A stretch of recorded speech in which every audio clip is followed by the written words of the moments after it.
Hello दोस्तों, आज हम लोग संविधान भाग 3 यानी कि मौलिक अधिकार के आर्टिकल नंबर 28 को विस्तार से समझेंगे।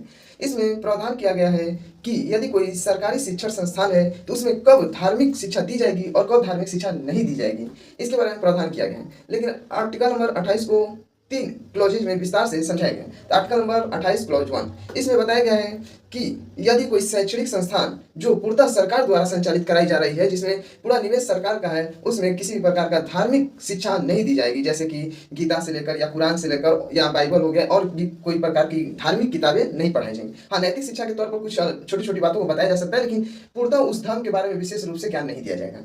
आर्टिकल नंबर 28 क्लॉज 2 इसमें बताया गया है कि यदि कोई संस्था जो शैक्षणिक संस्था है वो किसी ट्रस्ट या किसी दान के द्वारा संचालित की जा रही हो, केवल प्रशासन सरकार के हाथ में है, तो वहाँ धार्मिक शिक्षा दी जा सकती है। जैसे अभी चलता है मुस्लिम संप्रदाय में, उसे क्या बोलते हैं यार, मदरसा।